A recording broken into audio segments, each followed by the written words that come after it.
बिस्मिल्लाहिर्रहमानिर्रहीम। Most welcome to study in bullets. तो आज हम करेंगे जी future continuous tense. Future continuous tense जो है इसके बारे में हम देखेंगे कि फ्यूचर कॉन्टिन्यूस टेंस क्या होता है। फ्यूचर हम देखेंगे कि फ्यूचर का मतलब होता है मुस्तकबिल, यानी कि आने वाला ज़माना, और कॉन्टिन्यूस का मतलब है जारी। फ्यूचर कॉन्टिन्यूस का मतलब क्या है? फेल मुस्तकबिल जारी, यानी टेंस ज़माना किसी काम का ज़माना मुस्तकबिल के अंदर, आने वाले ज़माने के अंदर जारी होना पाया जाए। यानी कि जैसे पहले हमने कहा था मैं स्कूल जाऊंगा, अब हम जो है इसी काम को आने वाले ज़माने में कहेंगे, जो उसमें जारी होना पाया जा रहा है, कोई काम जारी है तो उसको हम देखेंगे कि मैं स्कूल जा रहा हूँगा। मैं स्कूल जा रहा हूँगा, ज़माना आने वाला है, उसमें एक काम जारी है, उसमें तसलसल है, आने वाले ज़माने में काम में तसलसल है, जारी है, तो यहाँ पे हम क्या लगाएंगे? उसको हम बोलते हैं future continuous tense. Future continuous tense. अब हम चलते हैं, देखते हैं जी फ्यूचर कॉन्टिन्यूस टेंस क्या होता है। ये फ़ेल मुस्तकबिल में किसी काम के जारी रहने को ज़ाहिर करता है। मसलन बारिश हो रही होगी।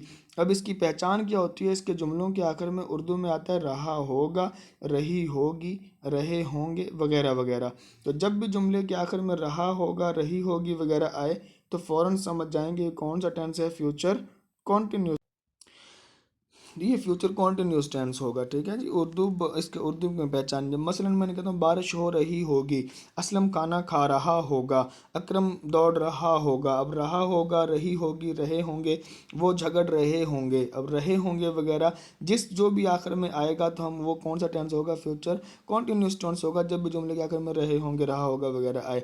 इस इंग्लिश बनाने का तरीका क्या होता है? नंबर एक वही है कि हम सब्जेक्ट लगाते हैं, सब्जेक्ट यानी फाइल लगाते हैं, उसके बाद हेल्पिंग वर्ब लगाते हैं।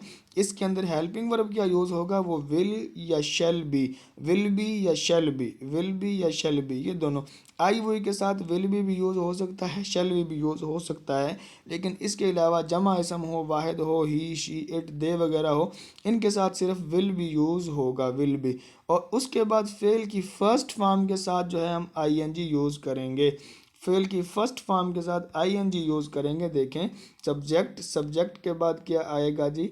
सब्जेक्ट के बाद जो है वो आएगा हेल्पिंग वर्ब, और हेल्पिंग वर्ब यहाँ पे क्या है? दो हैं। कौन कौन से? एक तो है विल बी, एक है विल बी, ठीक है।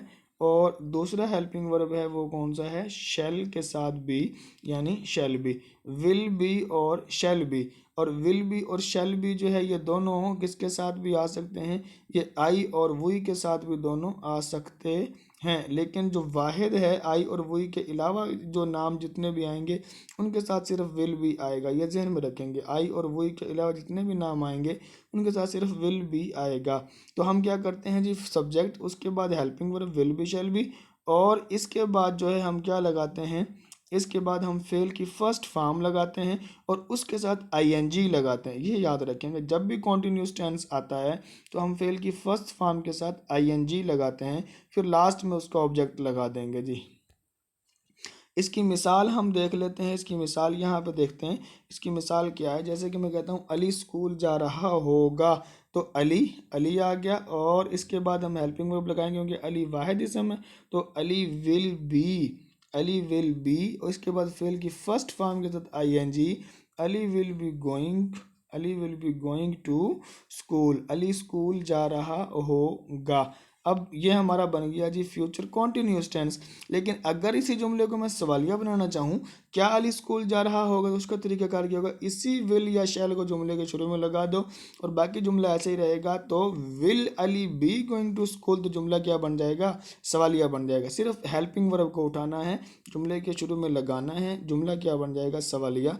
यानी यहाँ मैं लिख देता हूँ विल, और यहाँ से इसको काट दूंगा तो will Ali be going to school, जुमला सवालिया बन जाएगा।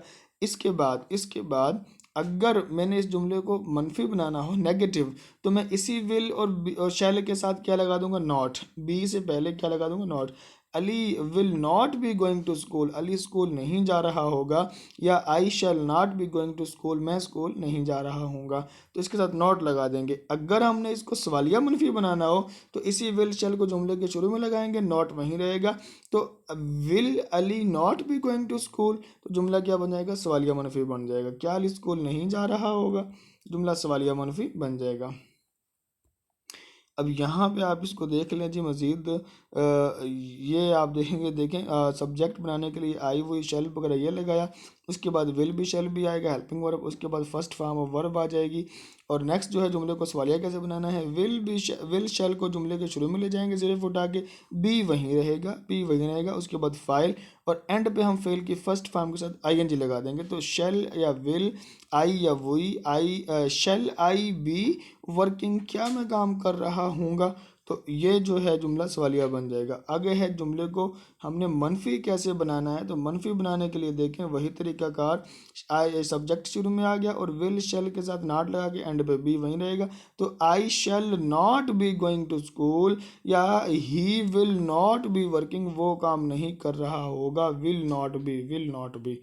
उसके बाद सवालिया मनफी कैसे बनाना है, तो शेल विल शुरू में आ जाएगा, सब्जेक्ट वहीं रहेगा और नॉट भी वहीं रहेगा, सिर्फ हमने विल शेल को उठा के जुमले के शुरू में करना है। तो will I not be working, क्या मैं काम नहीं कर रहा हूँगा।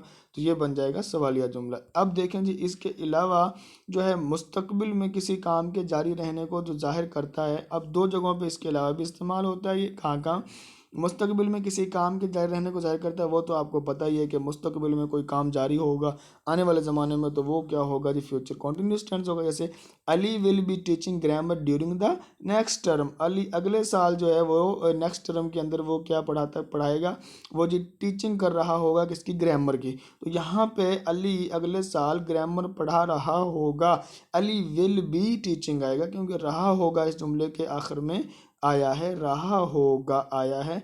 इसका मतलब है कि नेक्स्ट ईयर जो है अली ग्रामर पढ़ाएगा, तो अली विल बी टीचिंग आएगा। उसके बाद देखें when he takes a bath, जब वो उसने बाथ मतलब वो नहा रहा था, his wife will be preparing breakfast, तो उसकी व्हेन ही टेक्स बाथ, जब वो खाना खाता है तो मतलब उसकी जो वाइफ है विल बी प्रिपेयरिंग ब्रेकफास्ट, वो नाश्ता जो तैयार कर रही होगी।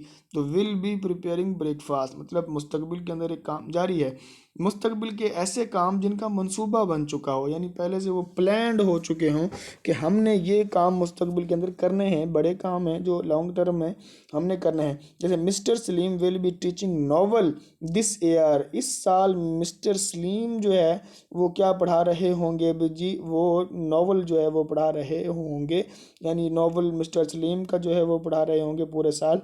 तो ये लॉन्ग टर्म एक मंसूबा है, जिनका मंसूबा बन गया उसके लिए भी हम क्या करते हैं, फ्यूचर कॉन्टिन्यूस टेंस को यूज़ करते हैं, विल शैल बी के साथ first form of I verb के लगाते हैं आईएनजी के साथ। ये कुछ एक्सरसाइजेज हैं, ये आप देख लें। He as a doctor in 5 years, he will be serving as a doctor in 5 years, वो 5 साल डॉक्टर के तौर पे खिदमत कर रहा होगा, यानी खिदमत सर्व होता है खिदमत करना, ही विल बी वो खिदमत कर रहा होगा, वो सर्विस कर रहा होगा एज अ डॉक्टर के तौर पे इन 5 years 5 सालों में, आने वाले 5 सालों में। तो इन 100 years 100 साल के अंदर, people in the air buses, people will be travel 100 साल के बाद, यानी एक आने वाले 100 साल में people will be travel in air buses, तो लोग हवा में एयर बसेस में सफ़र कर रहे होंगे। तो ये था जी हमारा बाकी आप जुमले हल करेंगे सारे, इसके नीचे आंसर्स दिए हुए हैं। बाकी जो है ये था जी हमारा past future continuous tense. Next हम करेंगे फ्यूचर परफेक्ट टेंस। तो thank you so much, please like and subscribe the channel.